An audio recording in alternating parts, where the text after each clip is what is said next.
est toujours en vous. Ne vous laissez jamais dominer par le mal. Au contraire, dominez le mal par le bien. Messieurs Adam, bonjour. Bozali Kolanda, Bisso partout à travers le monde. Bozali scotché, branché na MKBS Télévision. Oyo kokoma la tribune na bino d'expression. Et sika oyo ezali soki likambo ezali na mboka. Olekisi yango na MKBS Télévision. Mongongo ekoyokana. Merci na bandeko bazola ndabiso na ba ministère ebele. Je viens d'être na RTNC na Kobima na kotani na ba papa moko bazali kolanda biso na fonction publique balobi vraiment batiaka yango lokola match surtout bala raté ataba programme mon côté quelques suggestions oyo basali. Je crois qu'il faut bande qu'on a besoin de la technique balobaya momo de tolanda game monsieur moni moi so ekimie zongi. Donc merci mingi et surtout nous vous promettons toujours de vous servir en temps réel. MKBS Télévision et commis tribune nabino ce qui aux analikambo oyo uluki tango molai ozoli yango solution te. Les numéros élèves chez naba écran benga biso tokolobela likambo na yo pe ko sentir puissance média na biso ezala kana yango ozali na maison na yo ozali na restaurant oza na magasin oza je sais pas na société n'hésitez pas. Je vous rappelle aussi que lobby botala ki ba match en direct en dehors des émissions politiques, mais nous avons mis des dispositifs ego sala qui non même à ce qui concerne la match à football net lobby passe na motema pareil niki biso donc ça le la blague mais c'était en direct c'est na MKBS Télévision avec nos équipes Oyo Bazali Kozala avant plateau. Donc choisissez média na biso ya ko souscrire au Kozala très accessible peu produit na yo et koyeba na mokili mobimba sala le la bandeko Oyo bayaki ko lukangai na likambo Oyo ya Miguel Oyo azali mokonzi ya RSP na yambaki bango na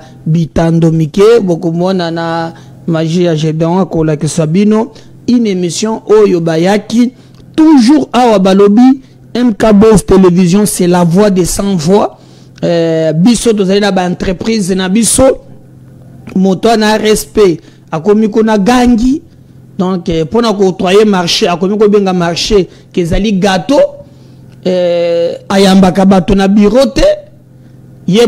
Voilà cette émission bozo mo na bango na zage na bango na plateau. Cette émission bozo mo nango très bien et regardez voilà plan wana ba PCBino wana tous les 4 wana 3 bazalaki ba chef d'entreprise moko bazalaki avocat o yabandaki ko accompagner bango. Mais lors de cette émission na yambaki bango ils ont dénoncé comportement ya Miguel balobi ki yambaki me bango na iner ayambi bango na restaurant 3Z na Gombe ao ba pesa ba marché lelo après koleka na bango na sengo ya koyebisa bino ke ba konzi ba yoki selon les informations komeli biso ba kangi Miguel.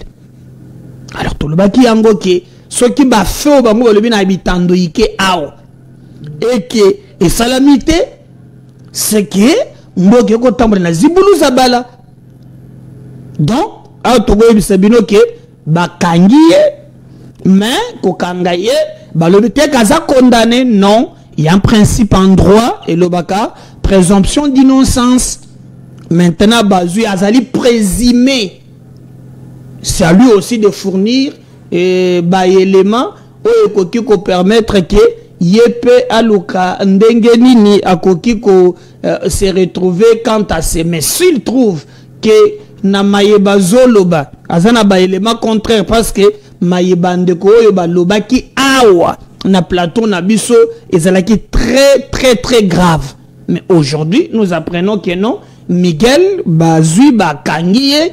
Donc attendons voir maintenant qu'il présente aussi moyen ya défense na yeme parce qu'on parle d'un procès à l'autre et sengele boyeba aussi que lobby il y a Constant Mutamba et Bandaki Mutamba basambi seki lobby bato lobaki akimaki parce que nakati ya salle azalaki te tango procès bandi non Constant Mutamba kimi mais on a constaté qu'akimaki te parce que après Mikolo ayeko koma pe ezalaki na akomaki nde na retard motif ya lobeli ezali les embouteillages ezalaki makasi. Je l'ai vu vraiment ya kokonda. Vous savez, dans la vie, quand ça marche, mais les vrais alliés ne sont pas ceux qui arrivent lorsque tout marche, mais il y a bien, toujours dans un moment difficile. Je crois que son téléphone ne sort plus comme on sonner Liboso. Excellence, excellence, mais lobby, dans mon santé, un peu vous sentez que il y a un peu tout ça. Et en entre-temps, Vonde, on doit dire Makambouana, Yazalaki na Paris, lobby soki na Lyon, de na Yokaki, na France, na Makambo Moko, et Mutamba, Azalaki Liboso, ya ba Zouzi. Alors, tu as étape par étape pour te faire vivre, Bino, étape wana, Ndenge, Makambo Mazali Koleka. Alors, il y a collectif Moko, oh, il y a ba avocat naye oyo bazalaki sur place pour na ko défendre oyo ye azalaki ko sala, mais surtout aussi bateau parce que on a vu mobiliser bateau belé par rapport ya bandeko bazalaki ya parti naye ba sympathisant.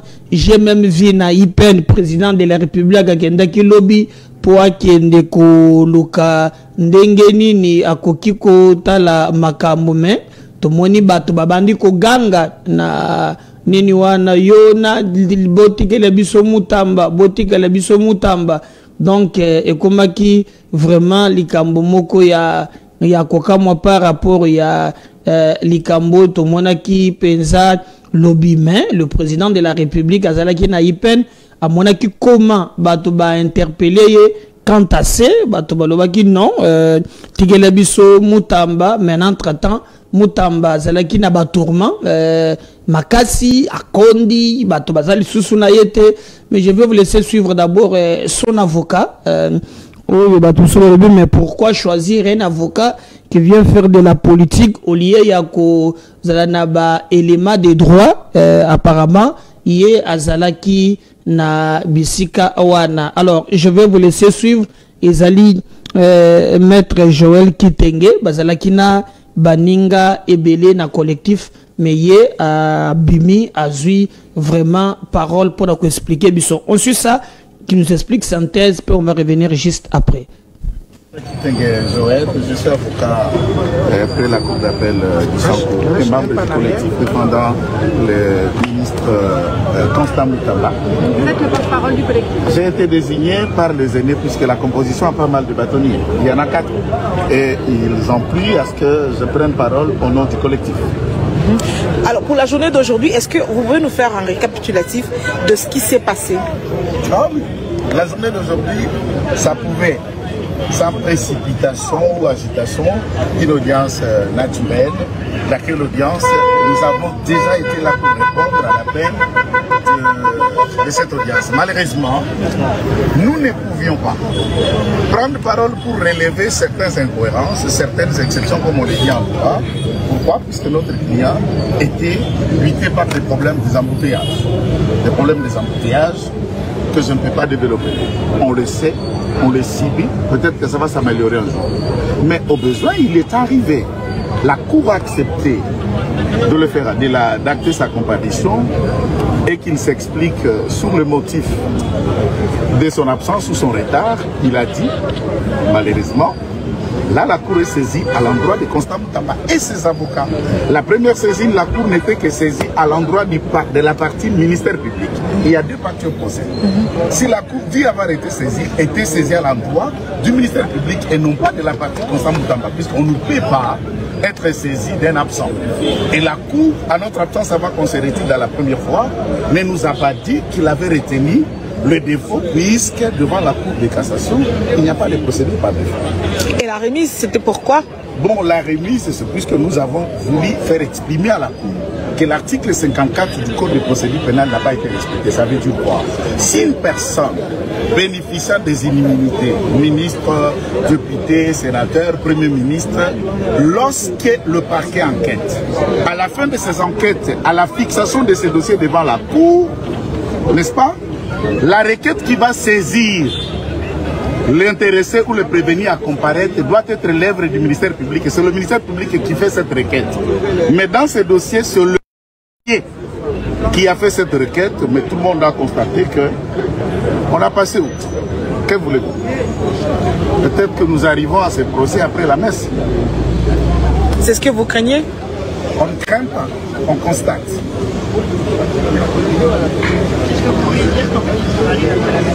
Je ne sais pas.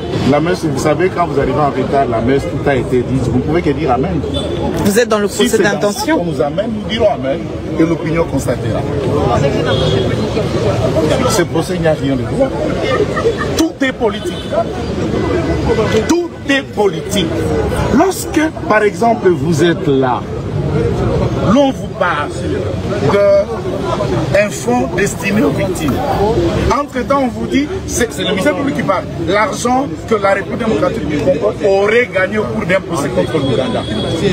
C'est-à-dire, la RDC a saisi la justice, la RDC a gagné le procès, il a gagné de l'argent. Et cet argent va dans ses caisses. Vous avez une référence quand les victimes ont saisi la justice pour gagner de l'argent contre l'Ouganda? Quelle victime qui a saisi la justice? L'argent des victimes de la RDC. Nous avons combien de fonds ici?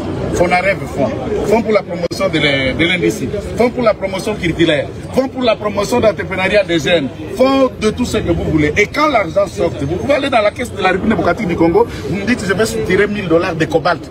Et vous trouverez là, on a dit ces $1000 c'est pour le cobalt. Qu'est-ce qu'on raconte? Et demandez-leur l'argent que le gouvernement avait décidé de construire. La centrale hydroélectrique de la Tchop venait de quelle caisse? L'argumentaire soulevé par le ministère public ne vous convainc pas? Il n'y a eu aucun pour lequel sujet pour lequel il a donné les éléments pour lesquels Constant Moutamba a été...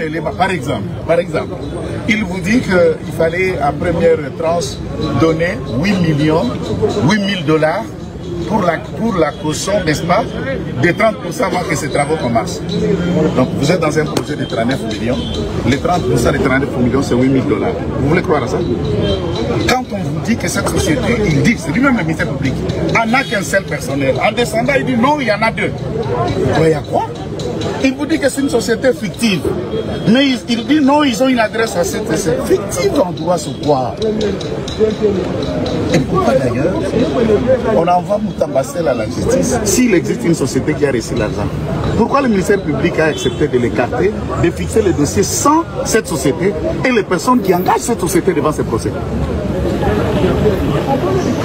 On joue à quoi? On fait quoi? Moutamba, il est là. Joël, je suis avocat après la cour d'appel du Sanko et membre du collectif défendant. On a bolandi ezali avocat moko ya ba se concerté ba poni maître Kitenge po ameka koloba kantasi donc procès bandaki lobi ba bogi ba remettre yango lisusu audience musu je crois le 23 ya moi oyo tozaka ka na yango mais bango balabi ke ezali politique. Maintenant boyoka c'est que le ministère public allait ko charger nango ministre nabiso ya justice. Vrai ou faux? Suivez quand même, on va revenir juste après. Monsieur Constant Moutamba est poursuivi pour avoir, étant fonctionnaire officier public, personne chargée des services publics par Stata, personne représentant les intérêts de l'État ou d'une société étatique au sein d'une société privée. Par Stata ou le ministre en qualité d'administrateur, de gérant, de commissaire au compte ou à tout autre public. Mandataire ou préposé des personnes énumérées ci-dessus. Monsieur Constant Moutamba est poursuivi pour avoir détourné des deniers publics ou privés des effets en tenant lieu, des pièces, titres, actes, effets mobiliers qui étaient entre ses mains, soit en vertu, soit à raison de sa charge. En espèce, qu'est-ce qu'il a fait? Eh bien, à Kinshasa, ville de Selon, capitale de la République démocratique du Congo, le 16 avril 2025, étant ministre d'État, ministre de la Justice et garde des Sceaux, détourner la somme de 19 900 000 dollars américains provenant du compte 05 101-010 24 84 54 01-28 par ISB. C'est un compte intitulé Société Sion Construction Sable, ouvert à livre de la banque 6 visée au motif des versements d'un premier à compte pour la construction à Kisangani de l'établissement pénitentiaire par la 6 société, en invoquant un contrat dépourvu de la vie de non-objection de la Direction générale du contrôle des marchés publics, et qui pouvait nous permettre de sortir des fonds du compte de l'établissement public, encore que la société co-contractante est une société de façade, sans adresse, donc sans siège social, sans expertise avérée en matière de construction immobilière, sans garantie financière, sans personnel administratif d'appoint, somme d'argent qui est entre ses mains en vertu de ses fonctions de ministre d'État, ministre de la Justice et garde des Sceaux. Monsieur le Président, Monsieur le membre de la Cour, ce sont des faits qui sont prévus et punis par l'article 145 du Code pénal, livre 2, qui est modifié à ce jour par la loi numéro 73, barre 017, du 5 janvier 1973. Quels sont les faits pour lesquels, quels sont les faits de notre requête qui a permis à votre auguste époux d'organiser la présente audience? Monsieur Constant Moutamba Kungula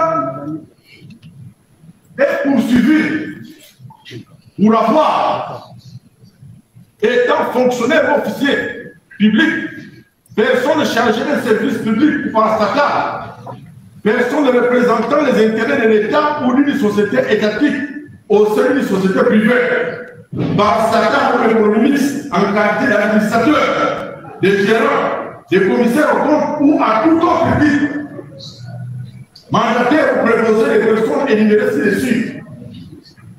Les circonstances pour nous pour avoir détourné des deniers publics ou privés des effets en tenant lieu de pièces, titres, actes, effets mobiliers qui étaient entre ses mains, soit en vertu, soit en raison de sa charge. En espèce, qu'est-ce qu'il a fait? Eh bien, à Kinshasa, ville de Selon, capitale de la République démocratique du Congo, le 16 avril 2025, étant ministre d'État, ministre de la Justice et garde des Sceaux, détourner la somme de 19 900 000 dollars américains provenant du compte 05 101-010 24 84 54 01-28 par ISB. C'est un compte intitulé Société Sion Construction Sable, ouvert à livre de la banque 6 visée au motif des versements d'un premier à compte pour la construction à Kisangani de l'établissement pénitentiaire par la 6 société, en invoquant un contrat dépourvu de la vie de non-objection de la Direction générale du contrôle des marchés publics, et qui pouvait nous permettre de sortir des fonds du compte de l'établissement public, encore que la société co-contractante est une société de façade, sans adresse, donc sans siège social, sans expertise avérée en matière de construction immobilière, sans garantie financière, sans personnel administratif d'appoint, somme d'argent qui est entre ses mains en vertu de ses fonctions de ministre d'État, ministre de la Justice et garde des Sceaux. Monsieur le Président, Monsieur le membre de la Cour, ce sont des faits qui sont prévus et punis par l'article 145 du Code pénal, livre 2, qui est modifié à ce jour par la loi numéro 73, barre 07, du 5 janvier 1973. Quels sont les faits pour lesquels, quels sont les faits de notre requête qui a permis à votre auguste époux d'organiser la présente audience? Les circonstances, Moutamba Koumoula est poursuivi.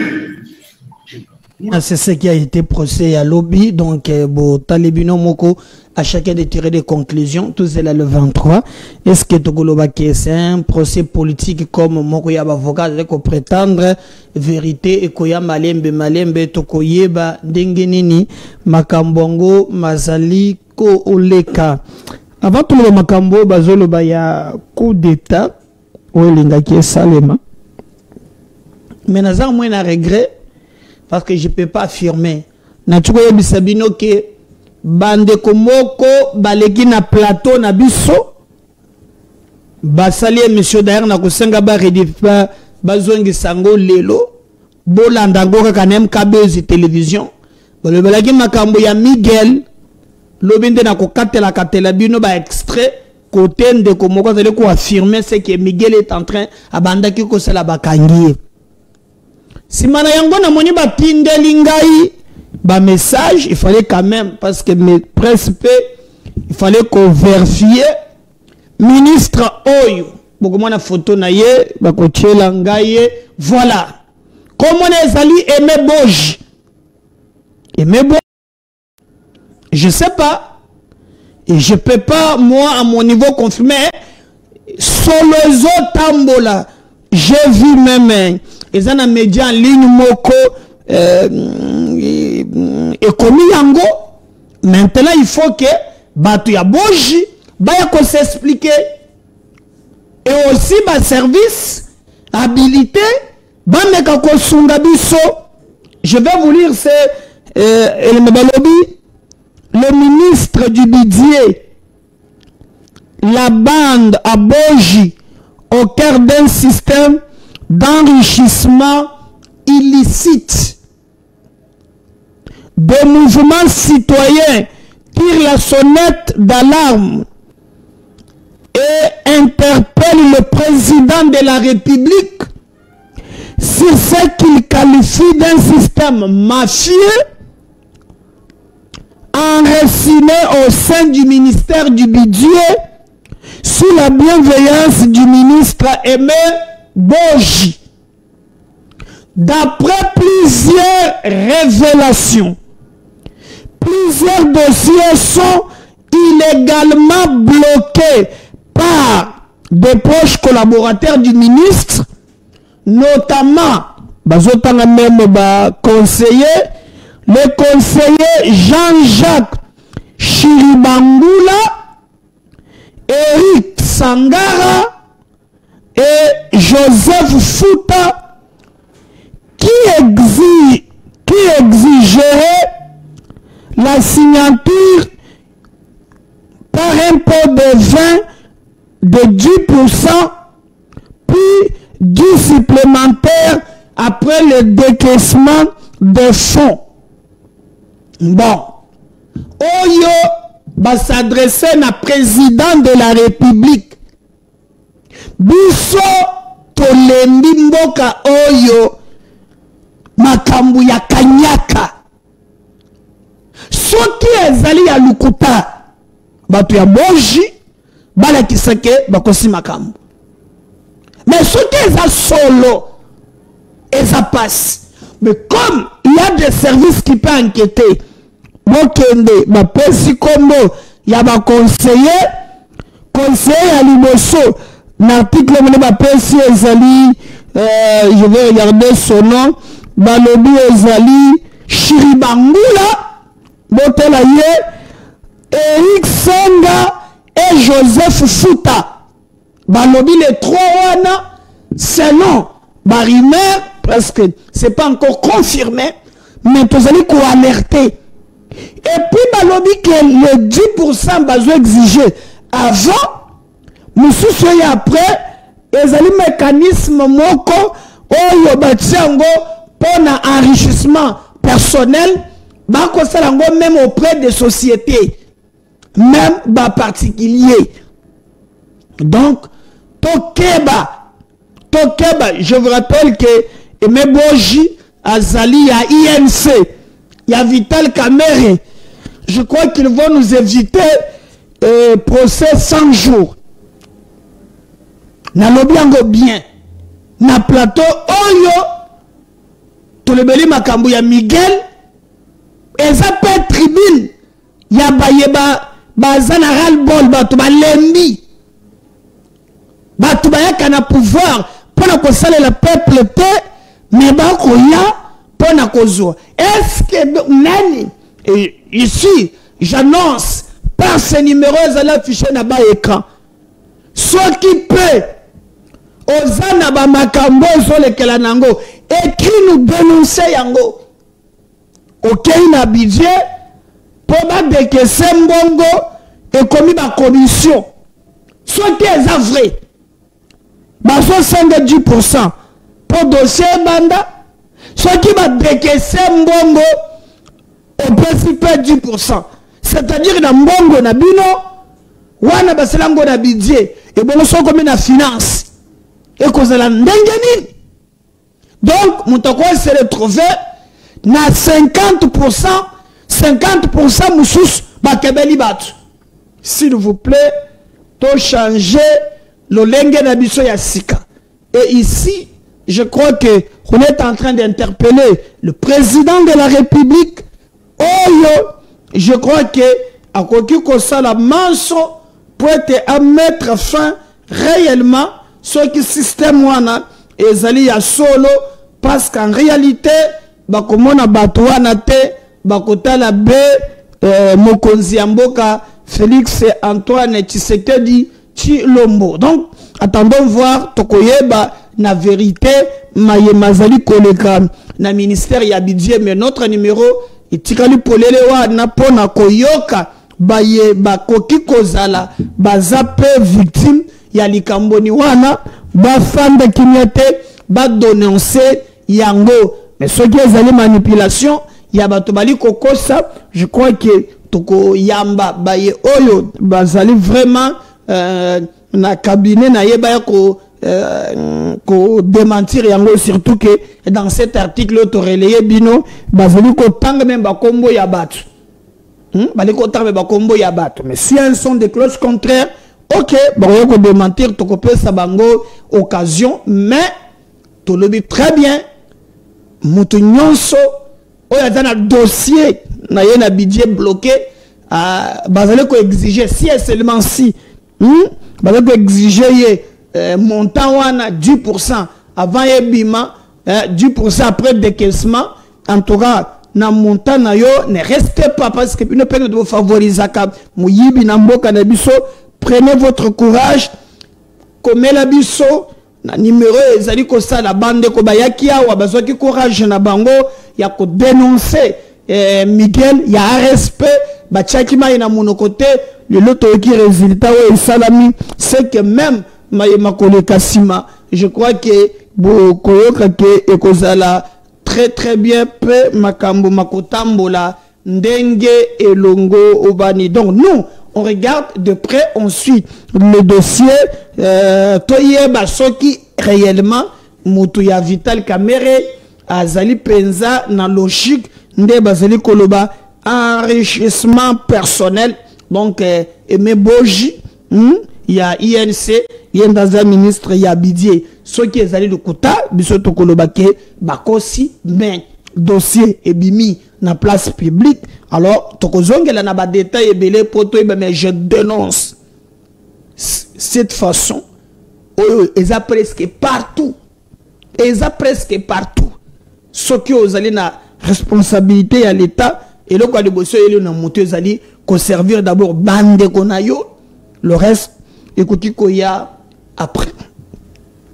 Est-ce il y a eu tentative, il y a coup d'État.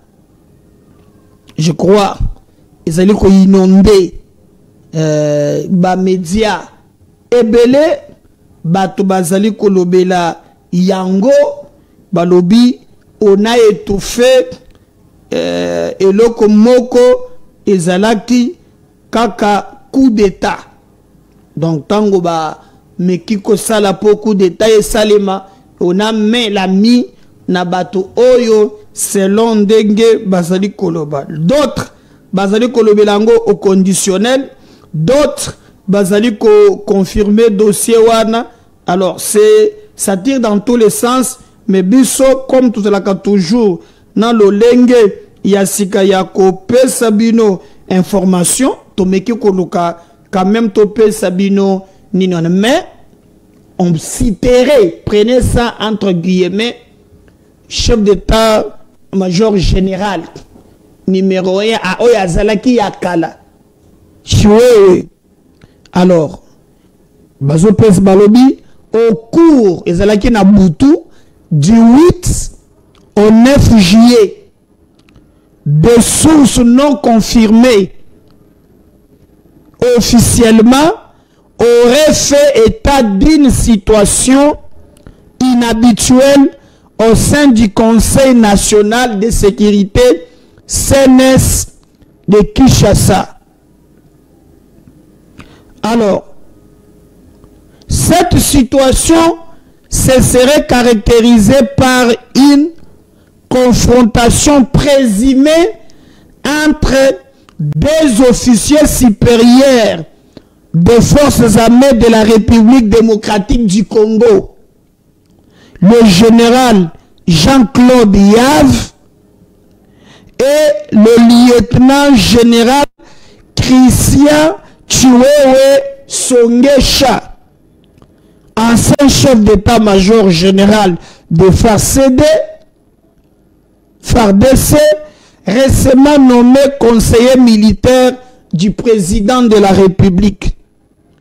Selon les mêmes sources non vérifiées, cette confrontation aurait porté sur des accusations mutuelles et des complots contre l'autorité suprême de l'État. Le lieutenant général Chiwewe serait retenu dans les locaux du CNS, situation qui aurait été perçue comme inhabituelle par les observateurs présents, et l'arrestation du colonel Adélard Mouzi, identifié proche, collaborateur et parsec du général Chiwewe à son domicile. Prochaine mise à jour est déterminée, ce qui dit Kambwango et Zali ya solo. Pona lingala, balobi boy. Na butu ya le 8. Tito koma na le 9 juillet. Bali kobimisa l'État, ba source officielle lobite, balobi mokonzi armée ya Kalak. Kombo na ye boyebiye, ezali mokonzi Chiwewe. D'ailleurs, je me souviens encore na vidéo oyo tango abandaki kolobake, il peut trahir tout le monde sauf le chef de l'État. On est là comme malobanaye oyo ye abandako kolobakala. Est-ce qu'il a évolué? Qu'est-ce qui s'est passé pour se retrouver na nzela wana? En tout cas, toyebi penzate, mais tomoni oyo leki kezali tellement grave. Na kobanda le 8, tito koma le 9, balobi na niveau ya CNS, ezali ye, entre guillemets, ndeko na biso Chiwewe, na dirkab na ye, ba confronté bango, na ndeko mususu pe, ba bengeza Jean-Claude Yave. Bango, ba préparaki, ba sala coup d'état, nanzela ya manduki, pour te baloka ko renverser régime. boyebi ke esengela kende bananga balobaki le 30 juin il fallait bazala na Kinshasa awa pe bokonzi ya Tshisekedi esila peut-être bamoni ke date wana eleki il faut que ba source officielle est confirmée yango eza même na ba image moko batindeli biso balobi ke même ndako ya Chiwewe ezalaki penza encerclé na butu wana bo baluka ndenge nini bakoki kotia maboko likolo ya naye. Bon, boyebi ke dans cette histoire tozozela que ba source officielle ba communiquer biso mais ça recul démocratique et ça très grave parce que biso to suite oponi démocratie le kola mode ya gouvernance na biso nous ramener encore na babiloko ya ba coup d'état ezali recul moko spectaculaire.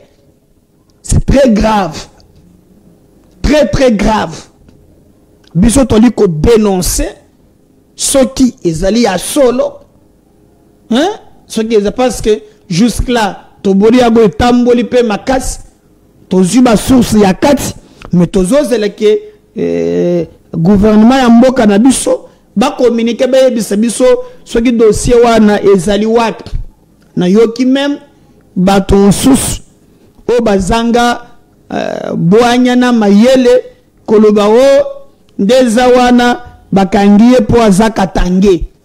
Est-ce que bato bazali ko réfléchir tango Tshisekedi anomaki ye po azalaki katange to azalaki nani hein tango anomaki ye po azanani il a tenu contre azaka tange. Et quand on parle makambo ya sécurité pourquoi tu ko chaka makambo ya bikolo na kati. Le pays est allé traverser situation très critique. Ce qui bazali ba innocent, botika ba samba. Pourquoi nous revenir avec un discours tribal?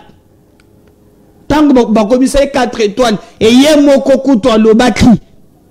Ça machin de mo que non, yé Chiwewe à quoi trahir mon chef de l'État, à saluer confiance à Matissie Naba Echelonions.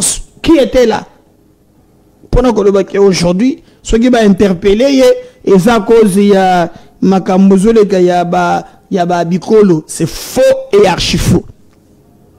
Faux et archi faux. Attendons voir. Toyeba, ce qui pensa Chiwewe, Azali innocent. Total, ceux qui azali innocent. Mais ne venez pas tenir de propos purement tribal pour nous koyebi c'est biso que non bakangie pour azaka tangue non. J'ai même entendu porte-parole armée kolobake ezala bande kumusus ba détourner ba millions okoki kolobate que bakangie pour aza ceci ou ya cela non. Donc loyauté au contraire, Sengelinde batu nyonso ba dénoncer likambouana parce que ezali penza mabe makasi.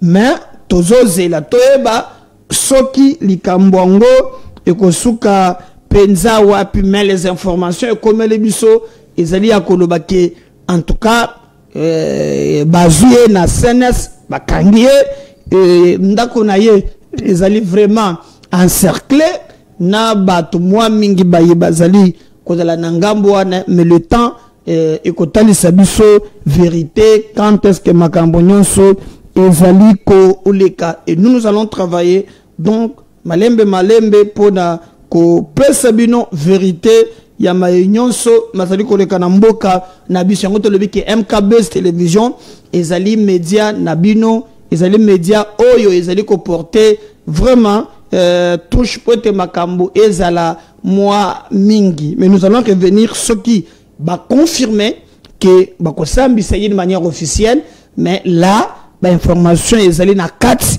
oyo basamba qui confrontation. Je vous rappelle que ça du 8 au 9 de baraté encore coup d'état oyo balinga ki basala et que ça soit il y a 40e coup d'état raté tozali ko yeba ata mukete. Alors nous allons vraiment, je crois, prendre un extrait peut-être moi transition oyo je dois lui coloquer la biso ezali ya Mutamba peut-être pour tous les juste quelques secondes, on va revenir juste après. Tunasema hivi. Vita. Hii tutakuwa nayo. Ni vita inatoka mu Rwanda. Okay. Wale wa Kongole. Okay. Kabila. Nanga. Haina nto pale tunakombana napo. Okay. Rwanda. Wale wa Kongole, president anasema wale tutangalia mambo hapo. Kama ndi munyumba. Tunapanda mbele za Rwanda. Tunasema hivi. Vita. Hii tutakuwa nayo. Ni vita inatoka mu Rwanda. Okay. Wale wa Kongole. Okay. Kabila. Nanga. Haina nto pale tunakombana napo. Okay. Rwanda. Wale wa Kongole, president anasema wale tutangalia mambo hapo. Kama ndi munyumba. Tunapanda mbele za Rwanda. Tunasema hivi. Vita. Hii tutakuwa nayo. Ni vita inatoka mu Rwanda. Okay. Wale wa Kongole. Okay. Kabila. Nanga. Haina nto pale tunakombana napo. Okay. Rwanda. Wale wa Kongole, president anasema wale tutangalia mambo hapo. Kama ndi munyumba. Tunapanda mbele za Rwanda. Tunasema hivi. Vita. Hii tutakuwa nayo. Ni vita inatoka mu Rwanda. Okay. Wale wa Kongole. Okay. Kabila.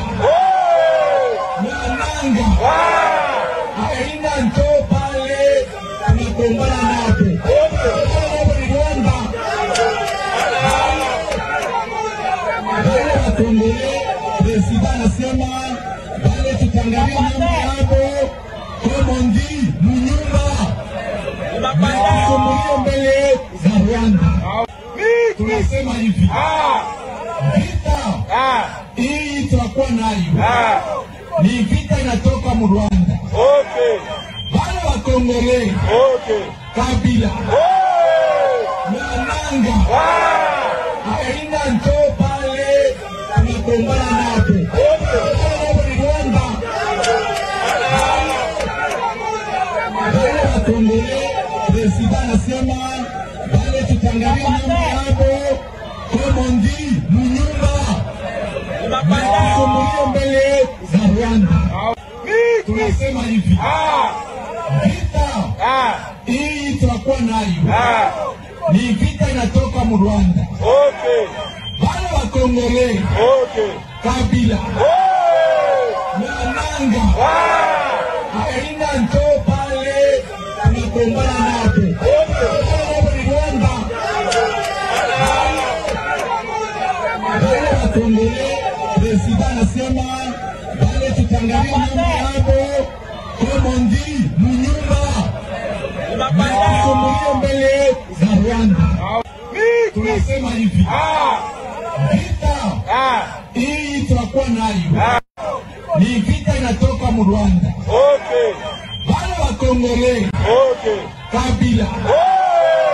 Nanga. Haina nto pale tunakombana napo. Okay. Rwanda. Wale wa Kongole, president anasema wale tutangalia mambo hapo. Kama ndi munyumba. Tunapanda mbele za Rwanda. tunasema hivi, vita hii tutakuwa nayo natoka mu Rwanda. Wale wa Kongole, Kabila, Nanga, aina nto pale tunagombana napo. Rwanda. Wale wa Kongole, President anasema wale tutangalia mambo hapo komondi munyumba. Kusumulia mbele za Rwanda. Tunasema hivi, vita hii tutakuwa nayo ni vita inatoka mu Rwanda. Wale wa Kongole, Kabila, Nanga, aina nto pale tunagombana napo. Rwanda. Wale wa Kongole, President anasema wale tutangalia mambo hapo komondi munyumba. Kusumulia mbele za Rwanda. Tunasema hivi, vita hii tutakuwa nayo ni vita inatoka mu Rwanda. Wale wa Kongole, Kabila, Nanga, aina nto pale. Osima ya ba propos oyo Jacques Kiabula alingaki à défendre Joseph Kabila, le VPM, ministre ya intérieur, akomelie mukanda lobby azana obligation ya ko se présenter awa na Kinshasa, aya ko expliquer côté nini président ebisaki yeke Nanga na Kabila bazaba ndeko na biso esengeli baya ko se présenter awa na Kinshasa. Donc ezalaki un peu complication quant à ça, mais tozela tout le monde a ce qui a causé la peine ba élément ya ko défendre. Alors toko zoga na technique po toyoka nano ndengeni ni makambo mazali koleka, hein? Comment les choses se passent sur terrain, bande komingi bazali ko komituna, comment bozali komona procès ya Constant Mutamba balobi faut ba condamner ye. Est un procès politique ou bien Mutamba asali penza ya solo moyibi ya solo? Alors on va passer, vous donner quelques minutes, hein, parce que télévision ezalaka ya bino, c'est binonde bozalaka na parole ya koloba na chaîne oyo bisoto yaka uniquement ko salela bino musala. Donc on va vraiment vous donner la parole. Donc comment bozali komona procès ya Mutamba ezali procès politique? On va illustrer ces images là, beaucoup mona comment apparaître lobby très affaibli. Lobby, il faut que le président de la République a intervenir. Mutambazo ça la face na ba vie na biso ba magistrat ba msoba lobby Mutambazo ko risque jusqu'à 20 ans. Alors pour ou contre vraiment procès naye le lengeni ni bozali komona sul fo yo osenga na président de la République nini penza oyo bino bozali kosenga. On va illustrer vidéo naye, donnez-moi procès naye batuba bamona comment population bazali komona, voilà wana ezali vraiment nini ya Constant Mutamba. Qu'est-ce que bino bozali ko retenir na procès wana ezali procès ya lokuta, règlement des comptes tope ezali ya solo ya mibale tokozonga comme d'habitude bo kokomela ngai adresse côté bino bozaleli et comment situation na bino ezali ko leka. Donc je vais vous recevoir en direct. Tous en a des dossiers oyebisi biso comment ozali komona procès ya Mutamba. Est-ce que Mayema Komeni Mutamba lelo azo mérité yango règlement des comptes procès ya solo botola koma ndenge mwana mobali ya azali ya kokonda makasi bidomoko botala je crois. Et aussi deuxième thématique, il y a beaucoup de messages de Zokota, je vais les lire. Beaucoup yebisabiso ce qui vraiment situation, il y a quartier topé, il y a bisika bozali ko fanda ezali ndengeni ni biso tukotanga yango en direct. Tu peux nous appeler ou bien nous écrire. Et cause à la, on a aussi un problème, il y a les appels, les Zokota, téléphone ezali ko pesa biso kokoso, hein, je donne téléphone na yo. Voilà, Bolimbisa, je vois les appels, les Okota. Allô? Allô? Allô? Oui, allô, bonjour, bonjour. Obengeli biso wapi? Depuis commune à Kimakutu. Oui. Je suis en train de voir par rapport à procès à Constant Mutamba. Point de vue na Yezanin. Il ne faut pas tout les tirer. Il ne faut pas aussi à tout demander au chef de l'État d'intervenir dans la deuxième source. Voilà. Parce que Constant Mutamba fut d'abord ministre de la Justice. On dit bien que justice est la carte indépendante. Alors pourquoi demander au président de la République d'intervenir à son dossier? Et pourquoi si on tombe accompli ainsi de faire une manière qu'on fait déjà parti pris? Non. Tout est dans mon temps, justice, c'est ça la montagne naïve. Tout est dans la société. Ce n'est pas un procès politique. Ce n'est pas un procès politique.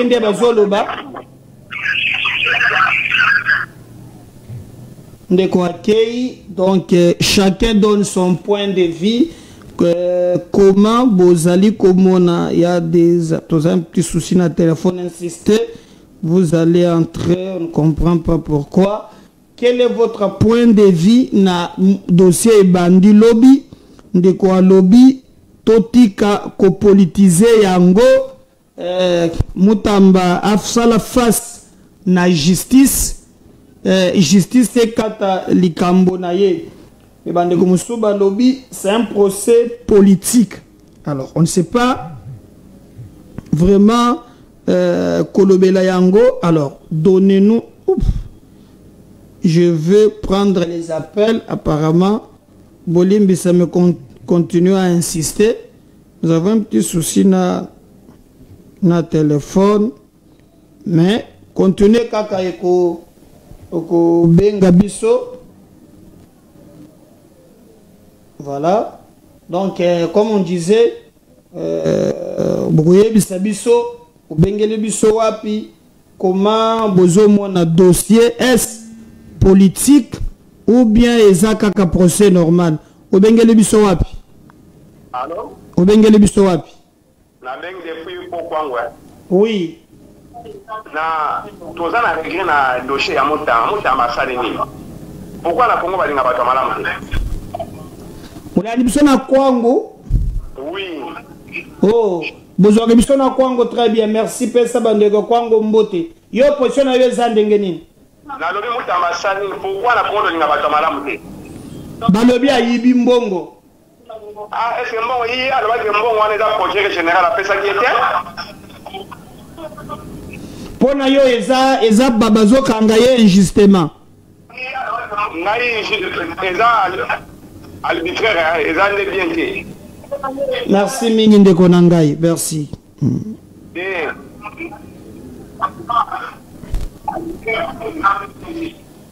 Voilà ndeko alobi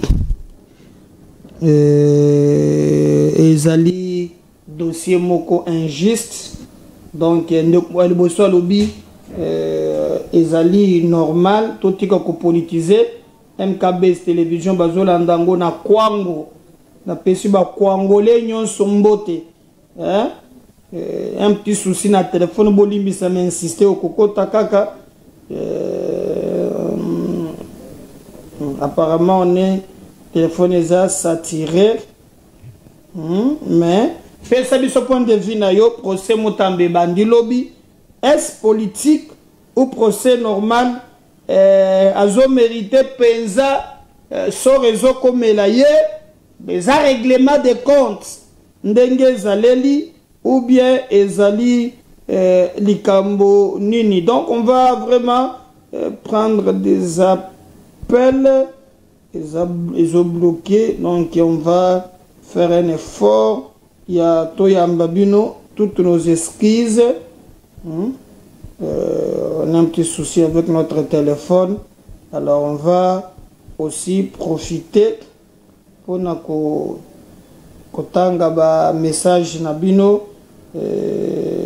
Voilà, merci. Donc quel est votre point de vue? Est-ce procès à Mutambeza politique ou bien ezali procès moko normal? Oui, c'est indépendamment de notre volonté. Bandokbazo comme la biso, nous avons un peu associé avec les téléphones. Bah, appelle monsieur Zoko. Allô? Oui. Oui. Procès à Mutamba, j'insiste encore que le procès mon parce que le président de la République d'abord a la personne la mieux informée. Et non, voilà. Ça n'allait pas. Le président de la République allait déjà intervenir. Alors, on dit que nous avons que la personne qui vient, il y a un moment où il est carré, je viens d'en chaque mois, on appelle à la flamme. Chaque mois, on appelle ma deux, un gars par an, à obtenir au moins, on a qui la question. C'est ça qui me pose l'année. C'est vrai que nous, combattants, on a annoncé quand même que comme ça, appareil judiciaire, ni chez notre pays, mais l'autre, il y a eu. Mais quand nous, combattants, l'imagé, tant qu'on a constaté que c'est l'imagé, tu vois, moi, on est sur eux. C'est tout ça, non. C'est comme ça que c'est autant que ça me fait. Quand on dit à vous, c'est pas malade, on va faire l'imagé, soit le Canada. Merci. Vous comprenez qui c'est? C'est qui m'a fait justice à quelqu'un du papa. Je vous assure que vos applaudissements, vos filles comme Mutamba, Asamba, surtout que à Jalaki, nous sommes les deux, nous avons organisé un sort. Et quand c'est pour les gens qui ont dit, non, ça c'est le sentiment. Très bien. Merci Ndeko Nanga, c'est ton point de vue. Donc Ndeko Alobi, Batika Mutamba, Asamba, ce qui président de la République à intervenir, ce qui a Zalina ba élément Koleka. Quel est votre point de vue? Ndeko Moko Komelingawa tango ya kolela pe tango ya koseka. Bon, je comprends pas ce qu'il veut dire, hein? Voilà, tout ça là quand même effort de comment commis ça clair parce que de qu'on a commis na mon calier ça clair et ça les règlements de compte na ba papa wana ya mikolo papa na ba Céline. Allô? Bonjour, vous en direct papa. Oui. Bon. Point de vue na yo ezandeni. Bon, pour les vue na ngestali. Dossier wana ba terroriste ba koti na kati. Ba tu ba koti na dossier na pour les vue na ngela ba tu ba koti na dossier na ba toka ba kamera. Na ndenge nini? Ba kamera ba na sima dossier wana. Bafate mutumba tipi na maele na mwana dossier wana Mutamba se musane kitoko mais tout monde pas temenwa ngweza na sima nango. Olandi? Nazora très bien. Ouais. Mais mais puis na fikisa on va faire problème à Pepsi na Maluku. Tu vas se faire problème à Pepsi na Maluku déjà kuna $3 dossier wana mokonja mboka za ko katari bana Maluku. Mokonja mboka lobaka boyi. mon jambo kavaka te mutafika na salaire à $300. Mais kuna pape koma salaire mbonga koma $3. Mutosala musaba na litumiki $130,000 congolais. $3 ndenge ni expliquer na nous bien bakonzi bazola $3 ndenge nini? Na biso na journée pas mukolo moko papa. Pona mukolo moko pona journalier $3. Pour la journée moko on a $3. Ah bon? Au côté 16h au début 22h on a $3. Ah! Pour la journée au côté 16h au début 22h $3. La souka salaire pour 130,000 congolais. C'est pas possible. Mon jambo kalakala sont de souka na $300. Kuna ila subsidier comme va subsidier comme la carte. Ba IBF ba Afrika papa lodela biso likambo potika biso te papa na la maluku na mutema pasi ndeko ngai. Merci Mingindeko Nanga Toyoki. Toyoki vraiment les Congolais ne peuvent pas vivre dans ces conditions. Je crois que Boyoki bande où il y a Pepsi bazo futa $3 au côté 16h au bimi 21h. Ils ont pas sur la biloko wana. Téléphone est allé ouvert, télévision est allé ngonga. Est-ce vraiment mayo oyo dossier ya Mutamba est allé koleka ndengenine? Alors ndekomoko lobi bonjour kombo nangai Genovic Kapalanga na fandi na commune ya Nsele na quartier Mpasa 1. Kotoyo banja ya SNEL bakomi kokata batu câble na bapoto kaka pamba boy. Oh, on ne comprend absolument rien. On a un souci avec le téléphone. Continuez à appeler, insister au kokota, au pays sabiso situation à quartier nayo, mais surtout pe oyebi sabiso. Quel est votre point de vue na procès oyo et zali koleka na ebanda kilobi ekozonga lisusu? Est procès Mutamba eza politique batu ba koteli Mutamba fit ou bien Mutamba ye moko azali coupable? Comme il faut aussi que to komi na suka, s'il vous plaît, il y a quelques natanga quelques messages. Bonjour, mon nom m'appelle Yasuka. Allô? Allô? Oui. Ah, namoni numéro na télévision, on a bien en direct. Eza direct au Bénin ndeko. Pardon?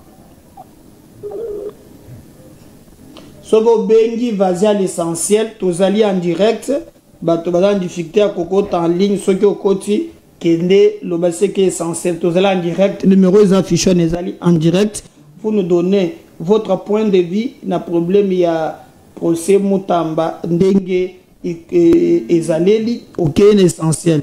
Allô? Ah, nadi na zola ndémission en direct. Oui, point de vue na ezani. Ah, c'est ça ngezali la dossier ya papa Mutamba. Pourquoi ba jibolingi ma jeune va travailler bien que car papa wana koluka kokoisa mtuba zo samsa malamu koluka baba ba dile ba kotira makambo moko. Tani ke bango ki ba kamire banani ba na dossier na makambo mali. Yo tango za ka ba papa wana mikolo ya nini. Ko développer ba jeune alo déjà ndenge e ozala nini. Merci ndeko Monique likambo ezali nde montage ba père nde bazali côté la dossier à Mutamba. Donc donnez votre point de vue to baba keseli biso 3 minutes. Voilà, je lisais le message de Komoko Alobi. Bonjour de Komeda, route ya Kimbaseke et Beba, ça fait déjà 5 ans. Est-ce que Kimbaseke Bourgmestre Azalaka? Bourgmestre Kimbaseke komone nani? Pour bazoto na kombona balobi route wana ça fait 5 ans. Bien que Bourgmestre akotonga nzela te, mais au moins il peut faire quelque chose. Donc appelez-nous directement ce numéro là. Puis c'est bien yo point de vie par rapport à dossier tous allez comme on a acharnement contre Constant Mutamba à Salimbeba, ça fait parler Batubazel, mais population peut besoin de droit il y a qu'à s'exprimer ndengenini bozali comme on a makamboana point de vue na yo ezali ndengenini kantasé. Allô? Allô? Oui.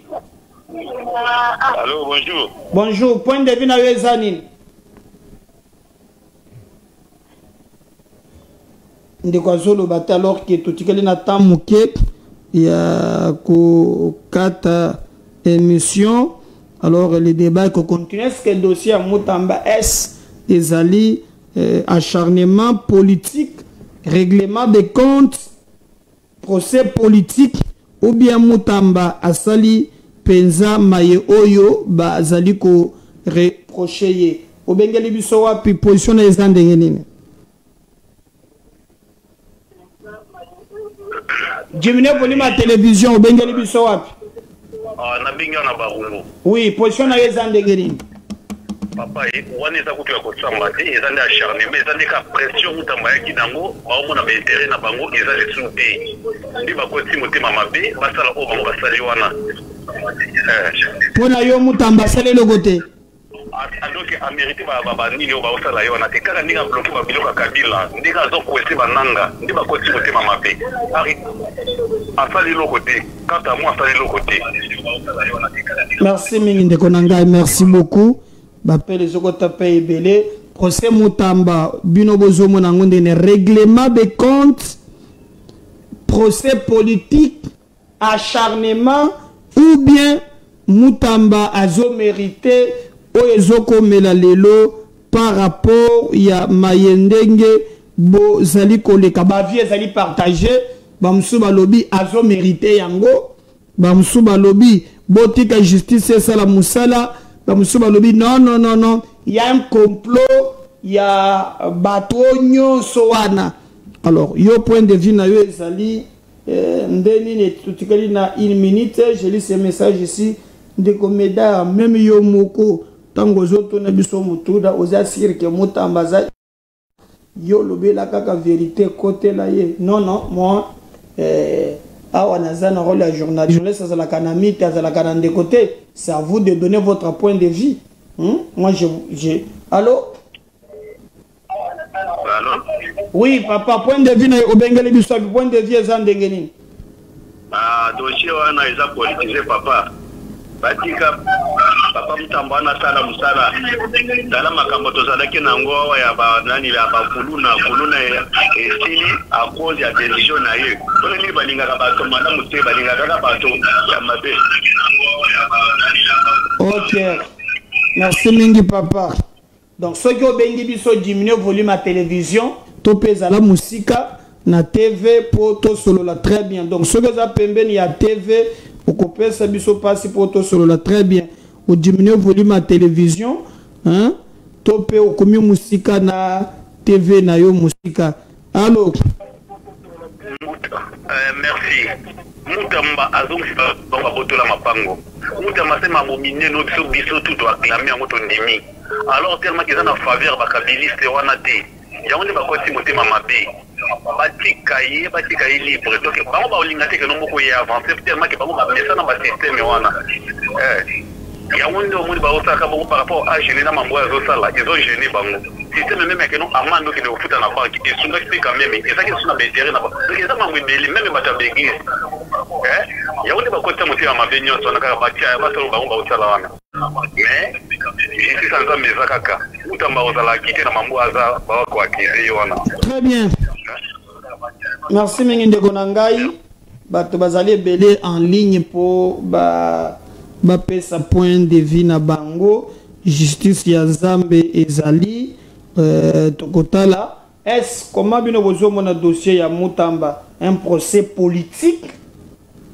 Moutamba sali eloko te bato bakoseli ye makambo qu'est-ce qui se passe bato ye abanda ko dénoncer nde bazosima ya likambo ou bien yepe Moutamba ayibaki mbongo justice faut ezala indépendante pour partout au monde peuple azalaka toujours na point de vue na yepe omoni wada alobaki la bataille se gagne dans l'opinion allo bengeli biso wapi allô oui diminue volume à télévision bengeli biso wapi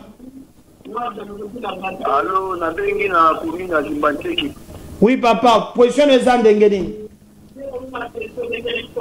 na bengi na Kimbancheki diminue volume à télévision point de vue na yo eza ndenge nini point de vue na ngai ezali ke moka na biso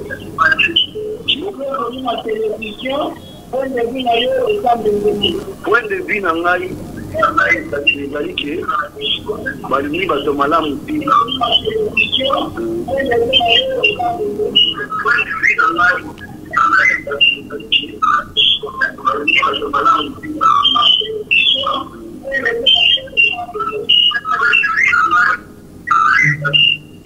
Monende kwaza na TV, c'est ce qu'on vous demande.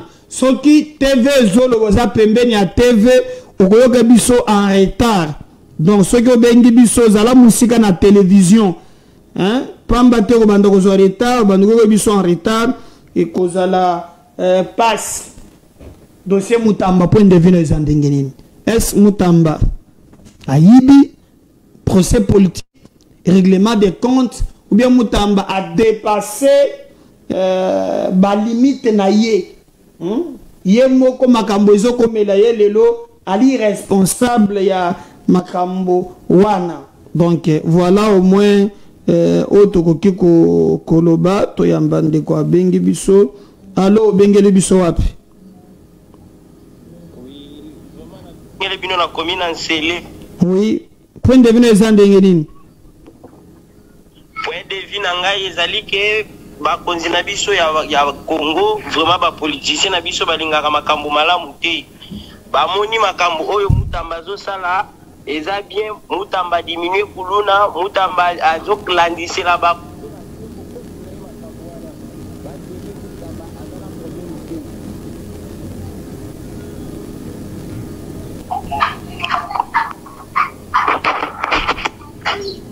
Allô? Oui, ndego to nazoka. Alors on a un problème lorsque Ozo benga na WhatsApp et quand quelqu'un a bengi un appel normal, on a obligé et kata, c'est ça vraiment vrai problème. Votre point de vue, dossier, procès politique, vrai ou faux, makambozo, qu'est-ce que Mutamba zo mérité, so rekomeli lelo, bako kangaye, bako tindaye na makala, eza vrai, est-ce que ezali likambo malamu? Le peuple parle aussi. Allô? Allô? Bonjour.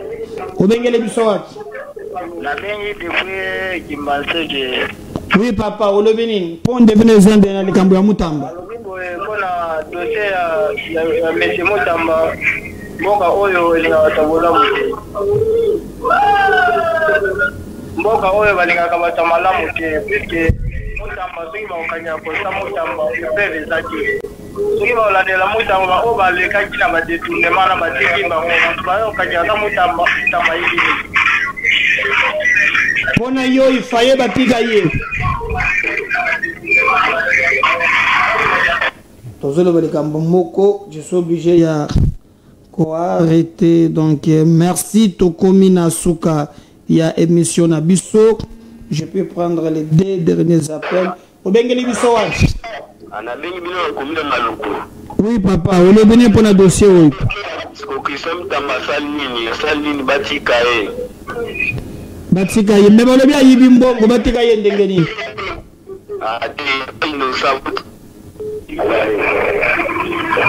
Voilà, de Golobi batika ye azali innocent.